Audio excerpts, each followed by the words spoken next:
Olá, eu me chamo Andréia Targa e está no ar o programa Direito para Todos da TV Erga Omnes. Hoje, nosso convidado é o Adriano Couto, advogado militante no direito militar, doutorando em direito, professor, palestrante e coautor da obra Direito Administrativo Militar. Adriano, é um enorme prazer ter você aqui no programa Direito para Todos. Hoje, o nosso convidado vai contar um pouco como foi sua trajetória como policial militar, o que fez sair de um concurso público e ingressar em uma faculdade de direito e atuar como advogado no direito militar. E após o nosso intervalo, o nosso convidado vai falar um pouco sobre a atuação da defesa no direito disciplinar militar.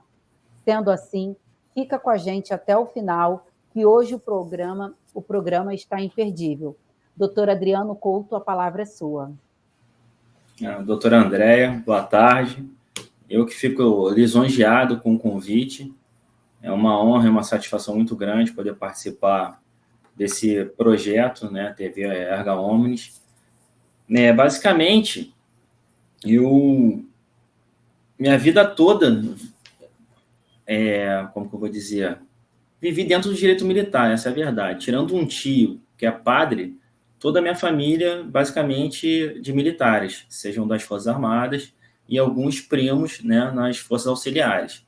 Nesse sentido, foi natural gostar da área. Quando eu era mais jovem, eu tive a oportunidade e o prazer de estudar no Colégio Militar, aqui no estado do Rio de Janeiro. Então, nada mais natural de seguir a trilha de toda a família. Então, sempre gostei da área militar, né? Claro que quando nós estamos do lado de fora, nós temos uma visão muito mais diferente daqueles que estão dentro e convivendo ali com o militarismo. Então, quando vamos participar aí do 7 de setembro, que a gente vê, né, o pessoal marchando, a harmonia, né, do pessoal marchando, a sutileza, querendo ou não, né, vendo o pessoal ali rompendo marcha, é bonito de se ver. A gente participando como espectador de uma formatura é bastante prazeroso, porque a gente consegue ver ali equidade, consegue ver harmonia, consegue ver proporcionalidade, né? A gente, quando observa um paradão, a gente vê que é sempre feito de forma par em todos os lados. Então, assim, foi muito satisfatório o período que eu fiquei, não vou mentir. Fiquei aproximadamente 16 anos. Minha família, né, toda oriunda da área militar, então foi natural que eu também adentrasse as fileiras da corporação. Na época que eu ingressei na Polícia Militar do Estado do Rio de Janeiro, eu estava no último período da Faculdade de Informática. Antes de cursar Direito, eu fiz TI, e um amigo, na época de faculdade, ele, como eu vou dizer, ele não queria fazer a prova sozinho, né? Ele tinha medo de fazer a prova sozinho, então queria fazer a prova com algum amigo, e acabou que esse amigo se tornou eu. Fizemos a prova juntos, passamos, incorporamos juntos, fomos para o curso de formação de soldados, em Sulacap, ficamos aproximadamente um ano em Sulacap, e depois decidimos trabalhar na área do 23º Batalhão Leblon. Então, foi um período que eu aprendi muito com a instituição, isso eu não vou mentir. Utilizo muito do que eu aprendi dentro do militarismo na minha vida profissional hoje, como advogado. A rotina de chegar cedo, não ter horário para sair, a todo momento você trabalhar com pressão, porque a atividade policial ela é bastante volumosa, né, por assim dizer, ela é bastante volumosa, ela é bastante difícil, né? Eu vou falar um pouquinho da minha trajetória, como a doutora Andréia anunciou, e depois, no segundo tempo, falar um pouquinho mais da atividade profissional. Então, assim, uma coisa ruim do militarismo é que, a todo momento, vão retirando, ao longo do curso de formação, a sua dignidade, né? vão retirando ali aos pouquinhos a sua dignidade, depois, com o tempo, eles vão retornando com ela. Mas de tanto que tiram a sua dignidade, porque tudo você tem que pedir permissão. Tem que pedir permissão para o banheiro, tem que pedir permissão para se ausentar, tem que pedir permissão para atender o telefone, tem que pedir permissão para aqueles que fumam para fumar na frente do seu superior hierárquico.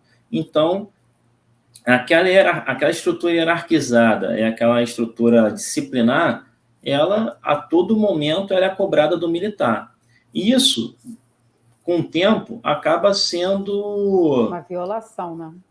Exatamente. Eu ia deixar para falar no segundo tempo, Antônio, mas, assim, acaba sendo uma violação aos direitos fundamentais subjetivos do militar. Então, não é comum hoje, imagina, eu estar trabalhando no escritório, pedir permissão para o meu chefe de seção para o banheiro. Nós sabemos que em algumas outras profissões também tem isso, né? O pessoal que trabalha com telemarketing e tal, mas ninguém nega o acesso. E, pasme, em alguns momentos, dentro da estrutura militar, esse direito é negado. Tivemos um caso recente aí de um militar que acabou fazendo necessidade fisiológica enquanto serviço porque não foi autorizado, né, que ele pudesse ir ao banheiro. Então, as coisas boas do militarismo eu trouxe para a minha vida, tanto privada quanto na minha vida profissional. Então, a minha rotina de trabalho, eu pego muito uso muito, do que eu aprendi nas forças auxiliares. Então, eu tenho um horário para chegar no escritório, eu tenho mais ou menos um horário de saída, mas enquanto eu não cumprir todas aquelas minhas metas diárias, eu não vou embora, porque assim também não é no militarismo, você só vai embora quando não tem mais serviço. Não tem mais serviço, você vai embora para casa, no dia seguinte você volta a trabalhar. Aqueles que atuam no serviço administrativo. Aqueles que atuam no serviço operacional, 18 horas o horário de término. Se ele pegar uma ocorrência e terminar às 6 horas da manhã do dia seguinte, ele vai ficar até 6 horas da manhã do dia seguinte. Então, não há término, né? Você não consegue programar o seu término. E assim eu também o faço na minha vida profissional. Chego cedo, saio tarde, cumpro minhas metas, querendo ou não, trato a todos daqui do escritório com urbanidade, mas eu costumo brincar aqui que a antiguidade é posto, então o estagiário mais antigo ele tem precedência sobre o estagiário mais moderno, como eu chamo, o advogado mais antigo ele tem precedência sobre o advogado mais moderno aqui no escritório. Então, as coisas boas do militarismo, eu trouxe não só para a minha vida privada, mas também para a minha vida profissional. Nesse sentido, é oportuno frisar que desde 2008, 2009, salvo engano, eu pude fazer parte, né, como eu sou até hoje, do curso de formação, como um dos instrutores, professores do curso de formação de soldados da Polícia Militar do Estado do Rio de Janeiro. E eu sempre tentei trazer, porque eu sempre defendi a tese da dignidade da pessoa humana. Para mim, não há nenhum direito maior do que o da dignidade da pessoa humana. Eu tenho direito à liberdade. Tudo bem, só tem direito à liberdade por causa da dignidade da pessoa humana. Eu tenho direito à propriedade. Só tem direito à propriedade por causa em respeito à dignidade da pessoa humana. Então, um princípio fundamental e fundante, tanto na minha vida profissional quanto na minha vida privada, é a dignidade da pessoa humana. Eu respeito a todos, não tenho melindre nenhum de chamar todo mundo de senhor, senhora, para mim não é demérito nenhum. Fiquei 16 anos da minha vida fazendo isso no serviço público e agora, né, na minha vida privada, na minha vida profissional, também continuo da mesma maneira. Saliento que, por mais que tenha mazelas na rotina militar, na vida militar, na atual conjuntura com a qual nos deparamos aqui no Brasil, eu ouso afirmar que a atividade militar é uma das mais seguras, né? Em termos de, não estou falando de responsabilidade profissional, em termos de estabilidade profissional, eu estou falando em termos de garantias, porque você sabe como você vai entrar e você sabe como você vai sair. Você sabe quanto você vai receber no início e você tem uma projeção de quanto você vai receber quando estiver indo embora. E aqui fora, né, não temos muito como prever isso daí? Recentemente, aí, essas alterações aí previdenciárias, a gente não sabe quando a gente vai se aposentar, se é que vai se aposentar um dia, quanto nós vamos ganhar. Então, isso no militarismo, ele é muito bom. Uma coisa muito boa também no militarismo é o tratamento igualitário entre gêneros, porque não faz distinção se é masculino ou feminino. Soldado é soldado, cabo é cabo, sargento é sargento, subtenente é subtenente, tenente é tenente, por aí vai. Então, digamos que a tenente Andréia, ela tem os mesmos direitos e responsabilidades que eu, tenente Adriano, teria, né? Não temos aí, recentemente, hierarquia da OAB, né? Tivemos aí que tem que atingir o quórum mínimo. Então, assim, no militarismo não existe essa hierarquia, né, Adriano? Não existe. Assim, em termos de paridade, né, de gênero, ali é totalmente harmônico. Totalmente harmônico. Tanto é que temos vários oficiais militares que são comandantes de batalhão de unidade, né? Porque todo mundo fala mal, doutora André, do serviço militar, do militarismo. Só que, assim, muitas das pessoas que falam não conviveram. Não estou aqui defendendo, enaltecendo o serviço militar, a rotina militar, da mesma forma que eu também não estou depreciando a vida civil, entendeu? Só que, assim, enquanto nas eleições da OAB, né, teve que ter provimento para atingir quórum mínimo de mulheres candidatas, no militarismo não tem isso. Você presta o concurso público, tem lá quantidade de vagas para mulheres, quantidade de vaga para homens. Passou, todo mundo é tratado igual. Claro que devido ali às circunstâncias pessoais do agente, um exemplo, a tenente Andréia engravidou, ela vai ter lá a licença de 6 meses, depois vai ter uma licença nutriz, que pode chegar a mais 3 meses. Isso não se aplica ao militar homem, né? Mas circunstâncias pessoais da gente. Agora, salário é o mesmo, gratificação é a mesma, condição de trabalho é o mesmo. Se as condições são boas ou ruins, aí a gente conversa no segundo ponto. Mas aprendi muito no serviço militar, volto a afirmar, não estou enaltecendo em nenhum momento que o militarismo é a melhor das profissões, só que para mim foi uma coisa muito boa. Que aí agora a doutora vai até rir um pouco. Eu vou até te fazer uma pergunta aqui, né, um pouco voltada aí para o concurso público, porque a gente vê que o sonho de muitas pessoas, tem muita gente que tem sonho de ser policial militar, né? Servir ao Estado, enfim. E você abriu mão de um concurso público no qual você foi aprovado, você já tinha uma estabilidade dentro desse concurso e resolveu fazer uma faculdade de Direito e abrir mão. O que você diria para quem está nos assistindo agora? Por que essa sua decisão? É importante mencionar, doutor, o seguinte: da mesma forma que o serviço militar, né, ele te traz muitos benefícios, ele também te tira muitos benefícios. Então, assim, eu percebi que eu estava perdendo muita qualidade de vida. Então, o meu acesso ao curso de Direito, não vou mentir, foi difícil. Foi difícil porque eu lembro como se fosse hoje, em 2007, houve um convênio entre a Universidade de Cândido Mendes e a Polícia Militar do Estado do Rio de Janeiro. Eles tinham aberto uma unidade da Universidade de Cândido Mendes dentro da Academia de Polícia Militar do Estado do Rio de Janeiro. Nesse período, eu era aluno do curso de formação de soldados, fui até a academia e, no primeiro momento, que eu só fui pedir informações onde ficaria a coordenação, né, do pessoal da faculdade, a secretaria da faculdade, e tomei aquela enquadrada militar, né? Você é militar? Está indo para onde? Não sabe, tem que se apresentar? Aí fiz o de praxe do militarismo. Quando me levaram ao local, eu conversei com a menina que trabalhava lá na faculdade, falei que gostaria muito de estudar lá, mas que não faria porque eu certamente não conseguiria passar pelo constrangimento que eu passei quando fui pedir uma única informação.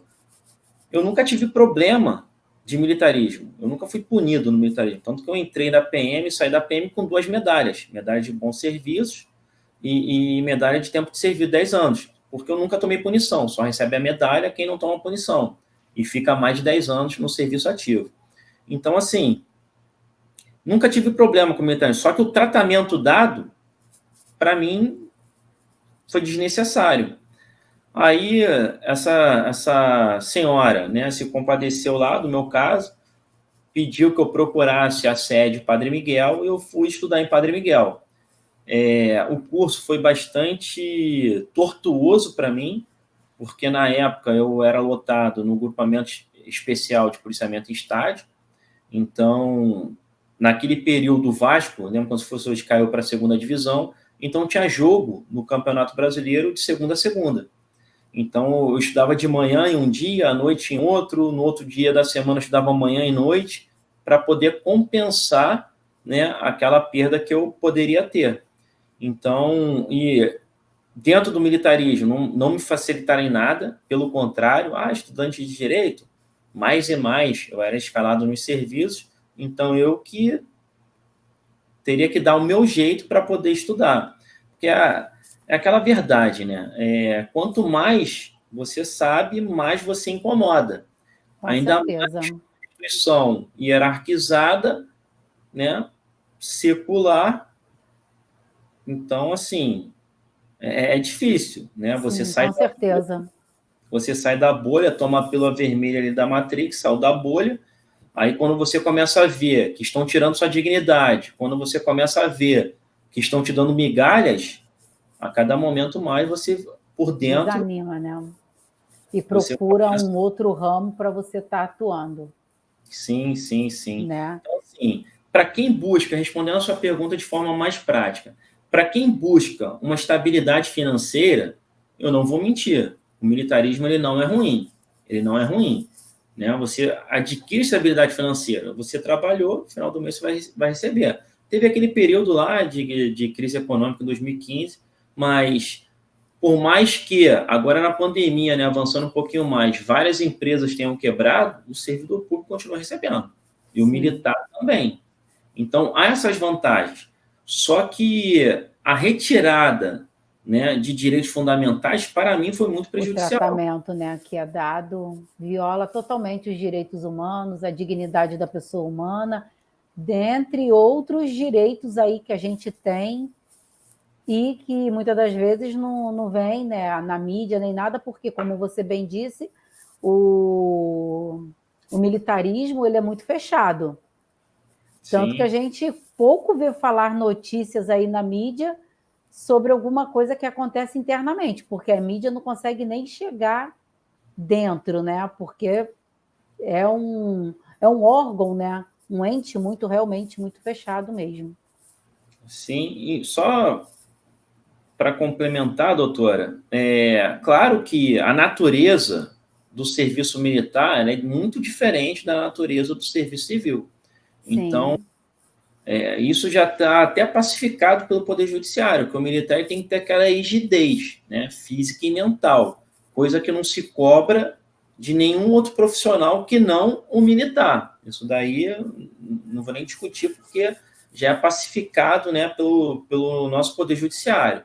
Só que há determinadas situações que realmente a retirada da dignidade ela é muito prejudicial. Aí eu volto a afirmar, eu particularmente entendo que quanto mais a tropa estiver instruída, é melhor para o próprio militar intramuros, quanto para o militar extramuros quando estiver ali atuando em benefício em prol da sociedade. Porque é mais difícil, não estou falando que é impossível, mas é mais difícil você corromper uma pessoa instruída, sabendo que pode responder um processo criminal, sabendo que pode responder um processo administrativo, sabendo que pode responder um processo civil, é muito mais difícil a corrupção para aquele servidor que detém um pouco mais de conhecimento. Com certeza. Então, o que me levou a estudar foi... Eu sempre gostei de estudar, essa é a verdade. O que me levou a cursar Direito, que no meu curso de formação de sargentos, vários colegas já eram concluintes do curso de Direito, outros estavam cursando, tanto que, ao final do curso de formação, uns passaram para PGM, outros passaram para delegado. Recentemente, um colega tomou posse, entramos juntos na polícia como soldado, fomos sargentos juntos, tomou posse como juiz no Tribunal de Justiça da Bahia. Então, assim, há muitas pessoas boas, há muitas pessoas inteligentes, só que quando aquelas pessoas saem da bolha, que também foi o meu caso, a gente começa a ver que tem, né, vida fora da caserna. Com certeza. Mas que bom saber um pouco mais, né, a respeito aí da sua trajetória, né, do mundo acadêmico, do tempo que você serviu como militar e hoje como esse grande profissional advogado aí, atuante no direito militar. Doutor Adriano Couto, eu vou chamar aqui o nosso intervalo, mas não sai daí, você que está nos assistindo, que a gente volta rapidinho.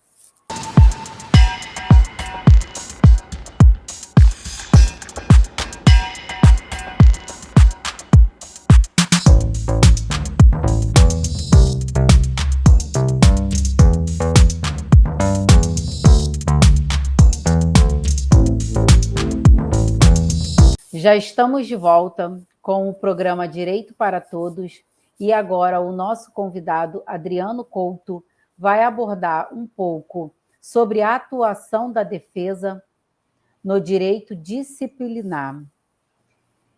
Adriano, nos conte um pouco como se dá essa defesa no direito militar?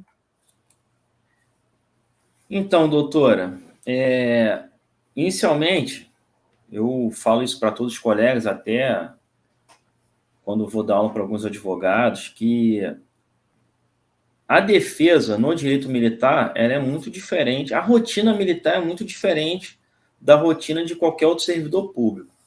Então, eu já estou aqui 4 anos como advogado, 4 anos, mas atuante no direito militar, quase 20.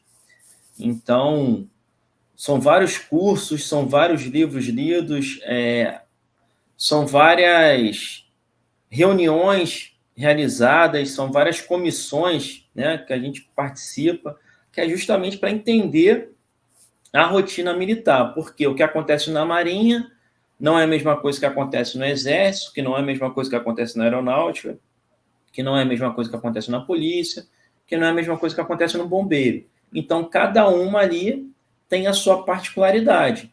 E cabe ao próprio militar, fazendo sua própria autodefesa ou a defesa constituída, entender aqueles caminhos, né, desviantes do senso comum. Por que eu falo isso? Temos a súmula 5, súmula vinculante número 5 do STF, que fala que a falta de defesa técnica por advogado não causa nenhum prejuízo, né, ao processo administrativo disciplinar. Foi uma votação na qual foi bem acirrada, então foi 6-5, foi aprovada essa súmula vinculante. Foi uma reclamação à época da AGU, né, que só poderia... aquele servidor, independente de ser militar ou civil, ele só poderia ser demitido após o devido processo legal assistido, né, por advogado. Então, foi bastante acirrada a aprovação da súmula. Hoje, alguns anos depois, a própria AGU já está querendo que volte a obrigatoriedade, né, da defesa técnica nos processos administrativos para alguns casos. Então, assim, é muito difícil, inicialmente, você convencer aquele militar da necessidade de uma defesa técnica. Por mais que ele seja bacharel em direito, por mais que ele seja especialista em direito, em algum momento, dependendo do que ele coloque na defesa dele, na própria autodefesa dele, aquela autoridade com competência para punir pode interpretar de forma pessoal. Poxa, quem é esse soldado questionando uma ordem minha que sou coronel? Né? Então, um primeiro ponto é você convencer o militar da necessidade da defesa técnica, e mais ainda, da defesa técnica especialista naquela disciplina. Não adianta contratar nenhum advogado para poder fazer a defesa, porque não vai saber ali Sim. os caminhos, né, que devem ser seguidos. Sim. Por que eu falo isso? Dentro do processo administrativo disciplinar militar, nós temos alguns que são sumários, outros que são ordinários, né? Nós temos um processo administrativo disciplinar sumário, na qual a defesa do militar tem que ser realizada, dependendo, né, do órgão, da entidade, 3 dias úteis, 5 dias úteis, então é bem célere. No Exército é chamado de FATD, né? Na Polícia Militar é chamado de DRD, no Bombeiro é chamado de portaria. Então, aquele militar chegou atrasado ao serviço, faltou o serviço, aquele militar contraiu uma dívida superior, né, a que ele pode arcar. Tudo isso é entendido como uma transição disciplinar. E para esses casos de processo administrativo disciplinar sumário, a resposta é muito rápida, é muito célere. Então, ele não pode contratar qualquer um. Esse é o primeiro ponto, essa é a verdade. Depois disso, nós temos aqueles procedimentos investigatórios, né? Temos uma sindicância investigatória, temos um inquérito policial militar, temos uma averiguação, que o militar ele tem que entender que a primeira defesa dele vem em sede procedimental. Por quê? Se você consegue comprovar em sede procedimental que não há culpa ou que não há dolo naquela conduta, você evita que lá na frente o Ministério Público te denuncie por um crime militar. Então, ao invés de ficar esperando o processo criminal militar, você tem que atacar na origem, qualquer tipo de vício. Onde você ataca na origem? Dentro do procedimento administrativo disciplinar militar. Então, assim, atuar dentro do direito militar, em especial do direito disciplinar militar, para mim é muito prazeroso, né? Para mim é muito prazeroso. Foram 7 especializações na área de direito militar. Aí tive a oportunidade de fazer um mestrado em direito processual constitucional, que é uma área que eu gosto. Estou cursando doutorado agora em direito constitucional, uma área que eu gosto, que eu utilizo tudo isso dentro da defesa do direito disciplinar militar. Por quê? Doutora Andréia, militar, chegou atrasada ao serviço, foi punida com 5 dias de prisão. Opa! Por que ela chegou 15 minutos? É razoável ficar 5 dias presa? Eu vou atacar a origem. Mas olha só, a circunstância pessoal do agente, essa daqui, ó, foi levar o filho à escola, né? Foi levar o filho ao médico, tá aqui o documento que comprova a entrada e saída do hospital, ela é a única, né, que cuida ali do filho. Então, assim, isso tudo tem que ser analisado dentro do processo administrativo. Por quê? Se aquele militar for um militar quanto mais em chegar atrasado, se aquele militar é um militar quanto mais em faltar ao serviço, enfim, em cometer a transição disciplinar militar, aquele militar mais à frente vai responder um processo administrativo. Onde você combate tudo isso? Na origem, em sede procedimental. Então, temos, né, dentro do direito militar várias áreas. Uma área que eu me identifico muito é a parte disciplinar, porque nem tudo. Doutora, só para expandir um pouco aqui, né, eu não perder muito o foco do que eu vim falar, mas só para a doutora ter uma noção de como funciona o direito disciplinar militar, muito dos casos da vida privada do militar é considerado como transição disciplinar, coisa que você não vê em nenhum outro órgão público.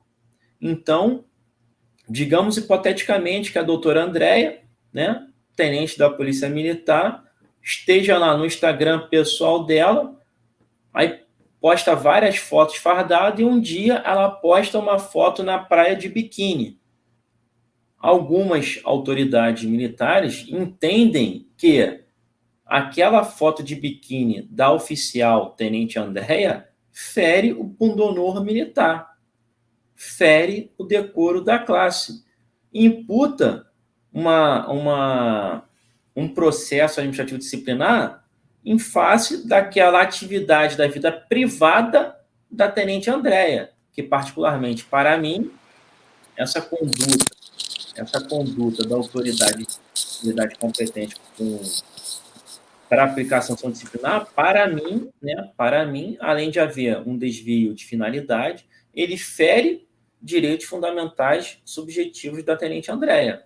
Então,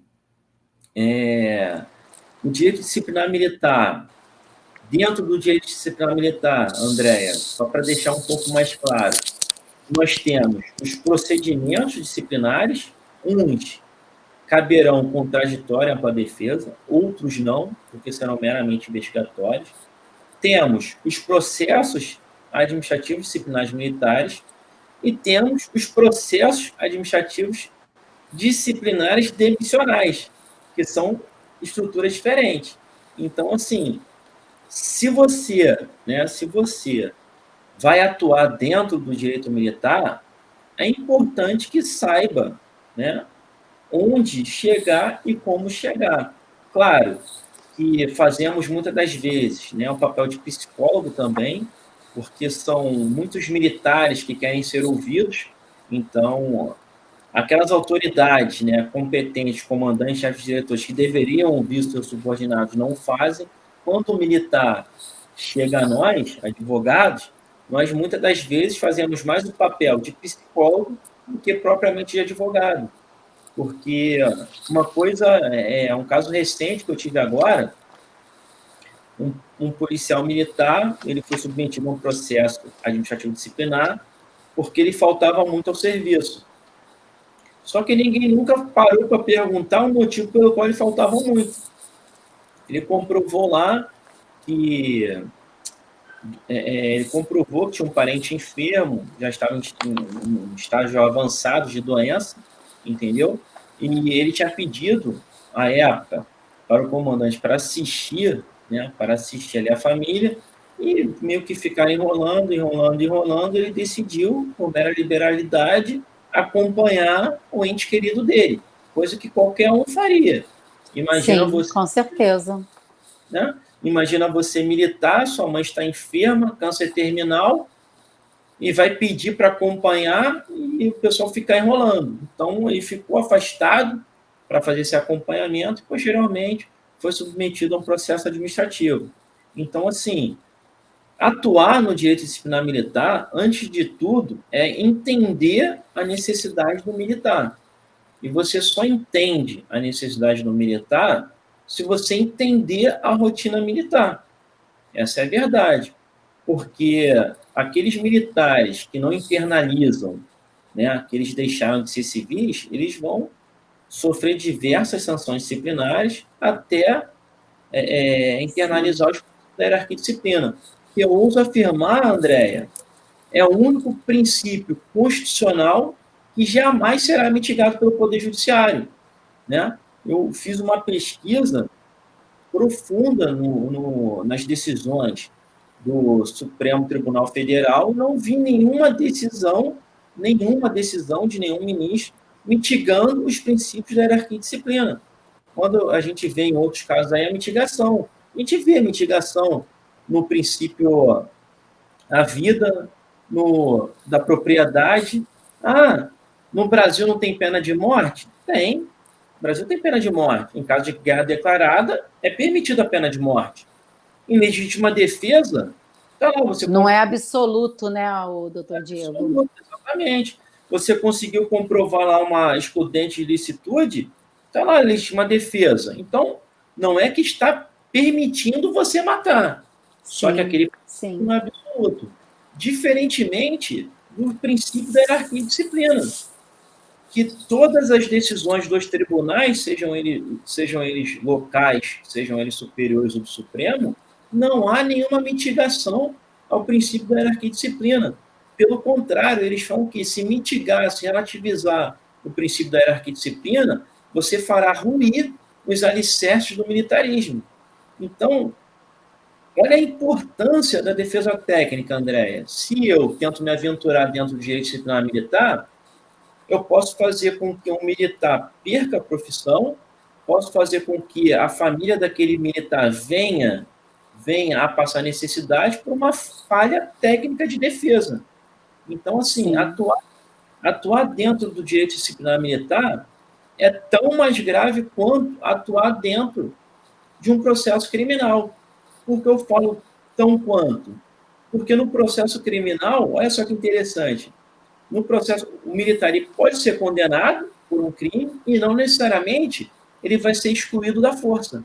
Ele vai perder o posto e a patente. Agora, se ele for excluído por um processo administrativo disciplinar militar, ele perde tudo. Ele perde tudo. Então, muitas pessoas, né, pensam que o crime ele é mais grave que a transgressão, quando não é. Porque a transgressão pode fazer um conceituário lógico, né, de uma sanção disciplinar na qual caiba a demissão, conselho de justificação, conselho de disciplina, é o quê? A perda da função pública, a perda do posto da patente. Então, olha só, a gravidade, né, que é atuar, olha a intensidade que é atuar dentro do direito disciplinar militar. Você está tratando não só da vida profissional do militar, mas também da família dele que está ali por trás dele. Sim, porque se ele perde a profissão, imagina, o pessoal pode achar que ganhar 2, 3, 4, 5, 20 mil é pouco. Mas e se perder? Entendeu? E se perder? Essa parte aí do direito disciplinar militar, que eu gosto bastante de atuar, nessa área, porque eu aplico muito dos princípios dos direitos humanos dentro das minhas defesas, né, em sede de direito disciplinar militar. Eu aplico sim lá o princípio da dignidade da pessoa humana. O militar ele tem que ficar no sol 24 horas trabalhando lá. Se ele tiver de serviço, sim. Não vou entrar em mérito de defesa, tá, André? Teoria das baionetas cegas, teoria das baionetas inteligentes, não vou entrar nesse mérito, não é o foco. Agora, cabe ao Estado, né, da mesma forma, trazer equipamentos de proteção individual para aquele militar. Sim, tem que dar o mínimo existencial. Exatamente. É nessa parte que a defesa, né, é muito importante. Você imagina só, estamos passando aí por um calor absurdo aqui no estado do Rio de Janeiro, nas 3 últimas semanas, o militar naquele sol ali, né, entregue, essa é a verdade, aí você passa, não tem um local de sombra, não tem nenhum equipamento de proteção individual, é coisa mínima. Dá um protetor solar para o militar, dá uma água para o militar, coisa mínima, coisa básica. Sim, né? Sim, concordo. Aí aquele militar não tem aquilo, ele pede para se ausentar do local para poder comprar ou tomar uma água. Não pode. Tem autorização, ele sai e responde a um processo administrativo disciplinar, podendo ser demitido. Absurdo. Um absurdo. Então, nesse ponto aí que eu acho de suma importância, até quando estou dando aula, né, curso de formação de soldados, eu informo que para que aqueles militares possam vir a desconstruir aquela imagem de que direitos humanos, né, é só direito dos humanos, entre aspas, né? Porque há algumas pessoas, né, que estão fazendo a defesa deles, aplicando institutos, né, princípios dos direitos humanos dentro, né, da defesa ali do direito disciplinar militar. Então, tive a oportunidade, já para não ficar muito longo também, tá? Tive a oportunidade de, em data pretérita também, recente, participar de um seminário na qual eu falei da importância, né, da defesa técnica dentro do direito disciplinar militar. Por mais que a súmula vinculante número 5 fale que não é necessário, não é porque não é necessário que não é importante. Que não tem que ser falado, né? Não é que tem que ser falado, exatamente. Então, o militar tem que entender que é importante ele ter uma defesa técnica constituída. É muito importante. É muito importante ele ter uma defesa técnica constituída que seja especialista na área. Porque a rotina militar é diferente da rotina civil. Isso não tem como comparar o serviço policial militar com o serviço policial civil. Primeiro, que um é polícia judiciária e outro administrativa. Segundo, que a rotina é diferente. Um é policiamento ostensivo. É rua. Outro é preventivo. É sol, é chuva. Eu costumo brincar que é igual Band News, em 20 segundos tudo pode mudar. O cara está no posto de serviço e acha que não vai acontecer nada. 20 segundos depois tem tiroteio, tem desabamento, tem alagamento. Tudo pode acontecer. Tudo pode acontecer na frente ali daquele militar. E dependendo de uma ação ou de uma omissão ou de uma conduta aleatória, ele pode vir a responder um processo administrativo disciplinar militar, na qual ele pode ser sancionado, né, com licenciamento, exclusão ou demissão do serviço militar. Basicamente, para a pergunta, né, que foi feita, eu teria isso a dizer, André. Entendi, doutor Adriano. É muito importante você estar trazendo todos esses esclarecimentos, como que se dá, entendeu? Como é na prática, né? Porque, assim, por exemplo, como muitos que estão nos assistindo, tem muitas dúvidas como realmente acontece na prática. E, assim, quando a gente traz um especialista no assunto para poder estar abordando, tratando do tema e trazendo para a gente como isso se dá, se torna até mais fácil a gente compreender, porque é muito mais fácil a gente pré-julgar, né? Fazer pré-julgamentos. Ah, mas que a Polícia Militar do Rio de Janeiro não presta, assim como outras polícias. Mas muitas das vezes a gente não tem esse conhecimento de um especialista, como lá dentro, como dentro do órgão, né? Realmente as coisas funcionam. Então, assim, acho que é de super importância todo esclarecimento, né, que você trouxe a respeito do tema, falou, para poder a gente que está aqui do outro lado entender.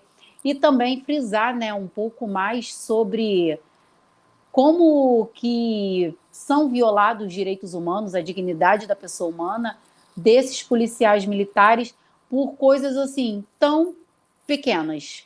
Sim. Né? Que eu acho que deveria ter mais informação, talvez mesmo igual você leva aí, que você dá aula para dentro, né, das corregedorias, né? Você costuma dar aula para militares que estão se formando. Sim, sim. Então, André, pegando essa deixa, olha só que interessante, que muitas pessoas, né, o leigo, não sabe. Você é servidora do TJ, você chega 10, 15 minutos atrasado, pode não dar nada. Aquele militar que chega 10, 15 minutos atrasado do serviço, se for das Forças Armadas, ele vai responder um processo administrativo sumário, pode ser sancionado disciplinarmente, por até 2, 4, 6 dias de prisão, por 15 minutos de atraso. Então, assim, e é muito comum isso, não vou mentir para você não, é muito comum isso dentro da instituição militar, coisa que o civil não vê. Só que 15 minutos de atraso para o civil não dá nada. 15 minutos de atraso para o militar, a lei permite, né, pelo uso de conveniência e oportunidade do comandante, aplicar uma punição de até 30 dias de prisão. Então, assim, o militar faltou um serviço, faltou uma instrução, ele pode ficar 30 dias preso. São 30 dias sem ir para casa. E é muito comum, né? Então, assim, muitos civis falam que é fácil, que é isso, que é aquilo, mas não é. Não é. Aí, volto a afirmar, né, da rigidez que o militar tem que ter, que isso já é chancelado pelo Poder Judiciário, não pode comparar um militar com um civil, né? Não existe uma isonomia, né? Não existe. Então, assim, é importante, né, que a sociedade também ela tenha um pouco de empatia para com o militar, porque são pais e mães que, claro, né, vamos naquele jargão senso comum. Ah, ninguém bateu a sua porta para você ser. Tudo bem, mas eles cumprem fielmente as suas missões. Claro que há diversos desvios de conduta, outros que não são desvio de conduta, mas são assédio moral sofrido pelo militar, que, detalhe, o assédio moral sofrido pelo servidor civil ou pelo público civil, ele é entendido de forma diferente do assédio moral sofrido pelo militar, porque as próprias normas regulamentares tratam de forma diferente. Então, vou te dar um exemplo. Se estamos em serviço, André, você me dá um tapa na cara, nós trabalhamos no TJ, é entendido de uma forma. Se nós somos militares, estamos num serviço, né? Naquele serviço estamos numa troca de tiro. É o jargão colei as placas. Você me deu um tapa na cara, você não vai responder por crime militar, tampouco você vai responder por transgressão disciplinar, para você ver a diferença do tratamento dado entre o civil e o militar. Claro que, se você vem de forma deliberada e me dá um tapa no rosto, você vai responder. Mas, dependendo das circunstâncias do caso concreto, não dá nada. Então, assim, por que eu falei isso? É da empatia e da rotina do militar. Né? Porque se você me der um tapa deliberado e vier responder um processo administrativo, aí tem toda aquela defesa ali, né? Tem a fase instrutória, né? Fase decisória, fase recursal, enfim, tem todo um ordenamento, tem todo um regramento, né, para que possa ser feita aquela defesa em sede disciplinar militar, entendeu? Entendi. Doutor Adriano, tem uma pergunta aqui, né? Querendo saber se a questão da foto feminina postada de biquíni na praia tem o mesmo efeito que um tenente de sunga postando dentro do serviço militar. Então, não há o mesmo efeito, essa é a verdade. Não vou esconder as mazelas do militarismo, é um ambiente totalmente machista, essa é a verdade. Tanto, respondendo à pergunta, tivemos um caso recente de um oficial superior do Distrito Federal que fez a mudança de gênero e teve toda uma discussão que, para mim, desnecessária, mas só demonstra o ambiente machista na qual ainda está inserida, né, a instituição militar. Claro que uma policial ou uma militar postando uma foto de biquíni vai ter uma repercussão muito maior do que um militar, um policial postando de sunga. Essa é a verdade. Eu nunca vi, em todas as pesquisas que eu venho fazendo ao longo dos anos, um militar responder um processo administrativo porque nas redes sociais dele ele postou foto de sunga. Agora, eu já vi policiais e militares femininas responderem um processo administrativo sumário, né, disciplinar sumário, pelo fato de estar postando foto de biquíni, porque algumas autoridades militares entenderam que feriu o decoro da classe, feriu... Que absurdo. Absurdo. Para mim... Pleno século XXI, né? Para mim, aquela autoridade militar, ela sim cometeu uma traição disciplinar por violar um direito fundamental subjetivo de intimidade e privacidade da militar. Não sim. Gosta, não pode. Simples. Né? Então, sim, concordo. Respondendo a pergunta, o efeito é totalmente negativo para a mulher. Essa é a verdade. Podendo vir a responder um processo... Infelizmente, né? Infelizmente. Doutor Adriano, eu vou chamar novamente aqui o intervalo, mas você que está nos assistindo, fica com a gente até o final, que o programa volta rapidinho.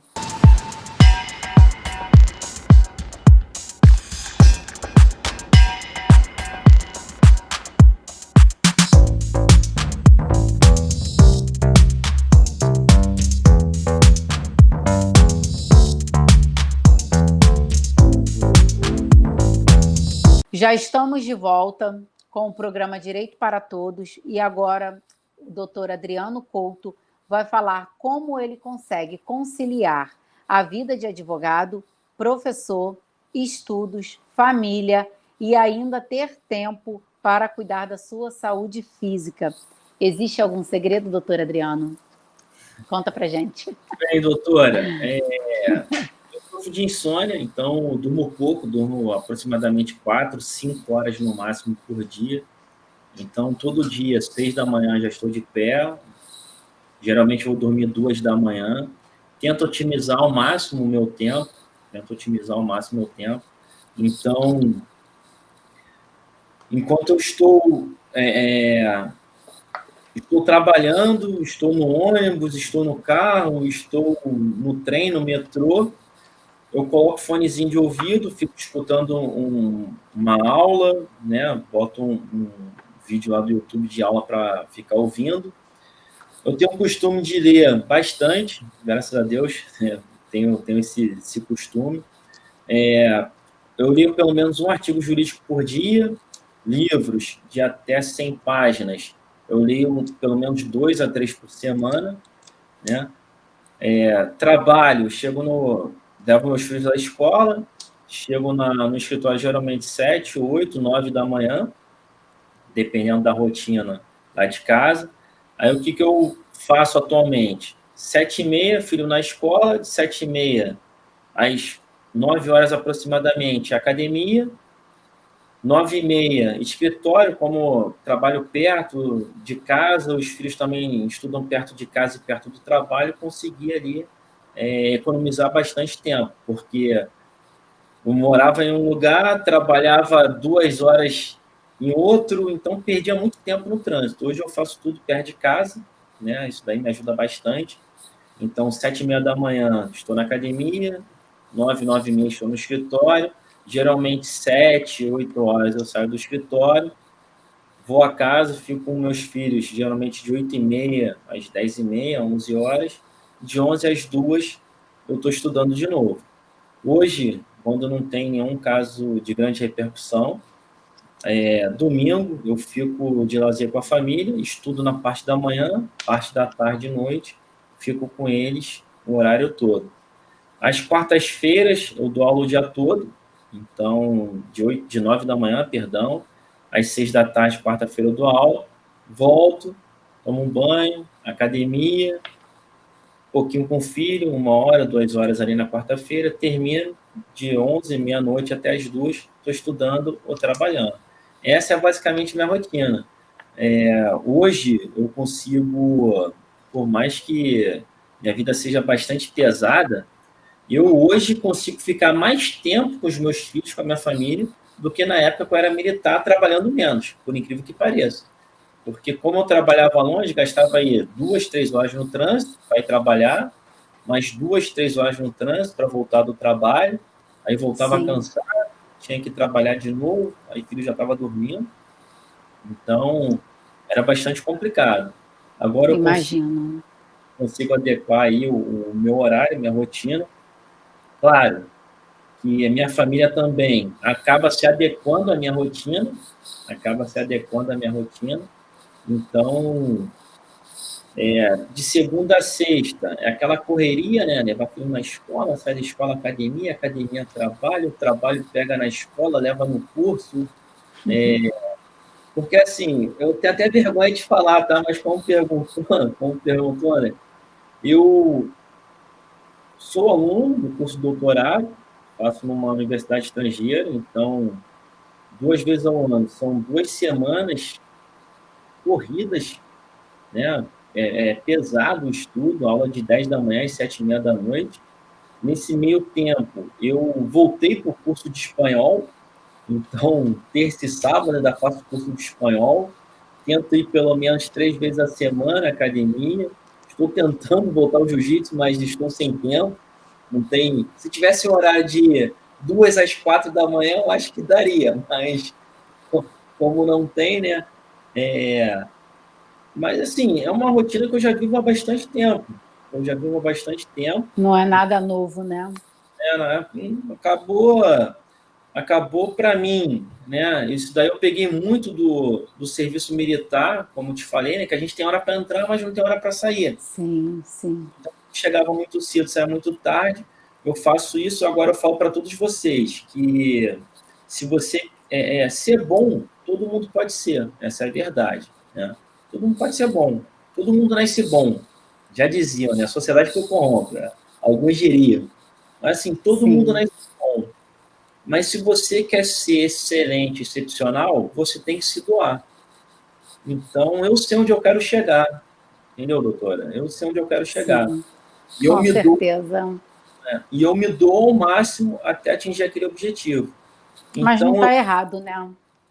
então eu tento otimizar tudo. Eu tento otimizar tudo.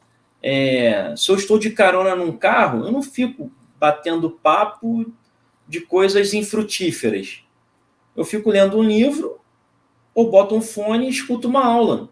Ou então eu boto uma mídia que, um caso concreto aí, de da guerra, da repercussão que vai ter aqui no Brasil, petróleo, álcool, gasolina, enfim, eu tento sempre estar antenado. A família se Nós, acostuma. como profissionais do direito, a gente tem que sempre estar por dentro de tudo que está acontecendo no mundo. Pelo menos, eu acho isso, né? Um bom profissional, operador do direito, ele tem que sempre estar bem informado, porque senão você está numa rede de amigos, numa rodinha ali, a pessoa vai falar que a alíquota a alíquota da gasolina subiu 5%, 5,0%, um exemplo. E você vai ficar meio assim, porque você não sabe o que está acontecendo. Então, Exatamente. acho que o profissional, né, o operador do direito, ele precisa estar atenado com todas as informações que estão acontecendo, não só no Brasil, assim como no mundo.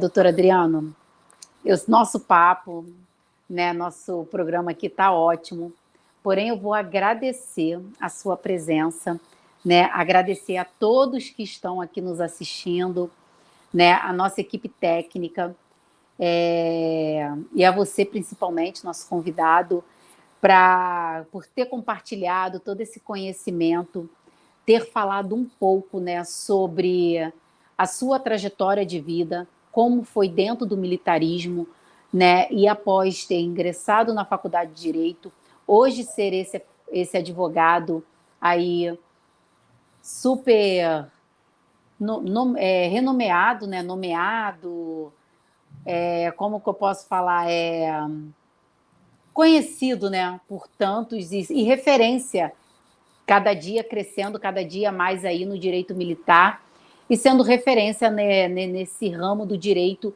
que é tão sensível, né, e tão pouco explorado.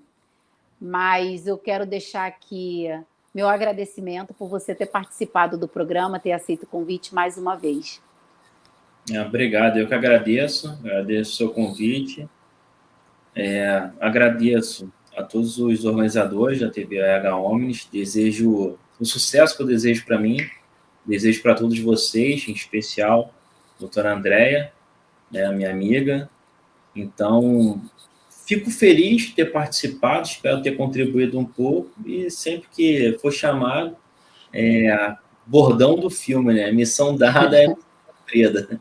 Obrigado mais uma Quase vez. uma intimação, né, doutor Adriano? Obrigado a todos que estão nos assistindo e desejo, como eu falo em todas as aulas, né, uma vida longa e próspera para todo mundo. Muito obrigado. Eu que agradeço mais uma vez. Obrigado, doutora Adriana, e obrigada a todos que estão nos assistindo. Programa Direito para Todos. Tchau, tchau. Tchau.